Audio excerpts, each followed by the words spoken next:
やっほやっほ、ふぐみかんのイヤホンレビューの時間だよ。今回紹介するのは、シャオミのリドミバッツさん。聞き覚えがあると思う。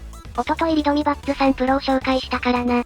ただし、単純な上位介護感ではなく、こちらはいわゆるエアポズタイプだ。半開放型のイヤホンは、耳に装着しやすく、外しやすい。Apple ユーザーなら必ず触ったことがあるこの形状。完全無線イヤホンではいわば定番となった形。このリドミバットさんは、それ以外の要素に関しても、かなり基本を踏襲した感じになってるぞ。外観は、1ランプのケース、つるっとした質感。本体もシンプルな形状だけど、マイクスリット部分が丸型メッシュになってたりと、AirPods と差別化はきちんとしてある。また、Android ベースのシャオミらしく、aptX アダプティブに対応してるのが魅力だ。このリドミバッツさんに採用されているチップは、QCC3040。他の通信品質が良好なイヤホンでも数多く採用されているチップセットで、もちろんこのリドミバッツさんでも、通信品質は健在だ。動作も安定感がある。そういうところはやっぱりシャオミ製品だよな。1回の充電が5時間、充電ケースと合わせて20時間の動作。ここら辺は、最新の半開放型イヤホン群の中では平均的な長さ。このリドミバッツさんの特徴は、デュアルマイクであること。片側2台のノイズで、通話品質が安定する。実際に録音した人の声がこれだ。おはようございます。こんにちは。こんばんは。レビューふぐみかんのふぐみかんです。どうかな？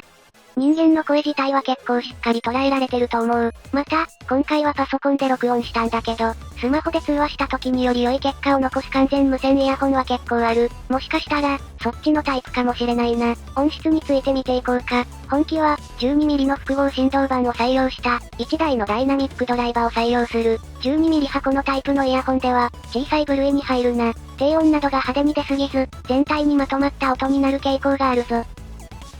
その音質は、オーソドックス、一般的な半開放型、といった印象で、負荷のない仕上がりだ。音声会議などに使うのには問題のない音質。普通に使う分には問題がないけど、音質を求めるならぜひリドミバッツさんプロに行ってほしい、といった感じだな。さっきも言った通り、12mm 振動板の半開放型は全体に落ち着いた雰囲気になりやすく、のんびりと聞くのに向いてる。また、リドミバッツさんは複合振動板を採用しているので、より安価な似た形のライバルに比べて、音が聞き分けやすく、分離感を感じやすい仕上がりだ。実は、一番最初に聞いた時にこの分離感を感じなかったので、ちょっと鳴らし込んでからが本領発揮かもな。鳴らし込み、と言っても1日普通に使ってれば本来の音なんだろうな、という音に仕上がったぞ。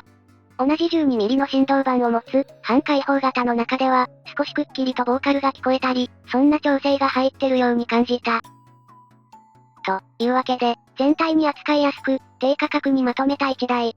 それがリドミバッツさんだと思う。特に、イヤーピースが苦手な人にはスルッと装着できるのも悪くない。デザインなどがまとまっている、と感じたら、手に取っていく価値のある1台なんじゃないかな。